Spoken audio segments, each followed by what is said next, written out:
నీ పేరు ఫలానా కదా? అవును ప్రభా. ఒకళ్ళకన్నా చెప్పావా? చెప్పలేదు ప్రభా. ఎందుకు చెప్పలేదు నేను చెప్పనా? నువ్వు ఎందుకు చెప్పలేకపోయావు నేను చెప్పనా? సిగ్గుపడ్డావు.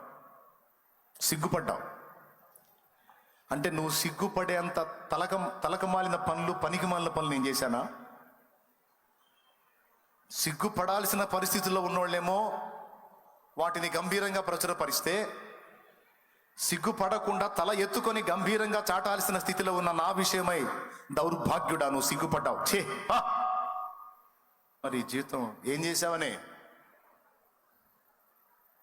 అది నిత్య అవమానం. అక్కడ ఘనత దొరికిందా? అది నిత్యమైన ఘనత. అందుకే దాని పేరు నిత్యమైన తీర్పు అన్నాడు. నువ్వు యేసును గూర్చే సాక్ష్యం ఇయ్యాలి, పరిచర్య చేయాలి, ప్రకటించాలి. దానికి దేవుడు నీకు జీతం ఇచ్చాడు. ఇతరులకు పరిచయం చేయాలి, ఆత్మలను రక్షించాలి.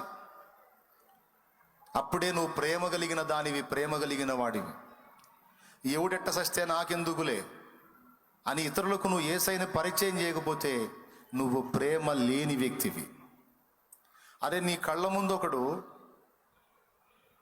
స్టాండ్ వేసుకొని బండి తోలుతుంటే వాడికంటే స్పీడ్ నువ్వు బండి కింద పడేది కూడా కానకుండా తోలి, బ్రదర్ స్టాండ్ది అని చెప్తావే. ఒక ఆత్మ నిత్యము మండి అగ్నిగుండానికి పోతుంటే ఇంత చింత లేకపోతే ఎట్లా? రేపు అడుగుతాడు, నీ బంధువులకు ఎందుకు చెప్పలేదు, నీ కొలీగ్స్కి ఎందుకు చెప్పలేదు, ఒక్కసారన్నా నన్ను పరిచయం చేశావా? చెప్పినా వినరు ప్రభువా. వాడు విన్నాడా వినలేదా అది నీ పని కాదు. నువ్వు విత్తమన్నా. విత్తినది ఒకరు, నీరు పోసింది ఒకరు, వృద్ధి కలుగజేసేది నేను. నీ పని ఏంది? విత్తమన్నా. విత్తినా వేస్ట్ సార్, మొలకెత్త. అరే, నా డైలాగ్ నువ్వు చెబుతావేంది? మొలిపించేది నేను.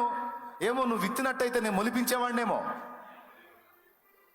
నువ్వు ప్రకటించినట్టయితే వాళ్ళని ఆలోచింపజేసేవాడినేమో.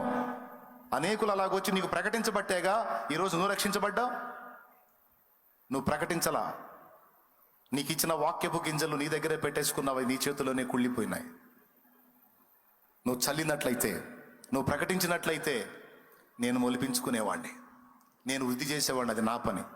కానీ నీకు చేయమని చెప్పిన పని నువ్వు చెయ్యాలా. ఇంకెందుకు జీతం పో పక్కకు అంటాడు.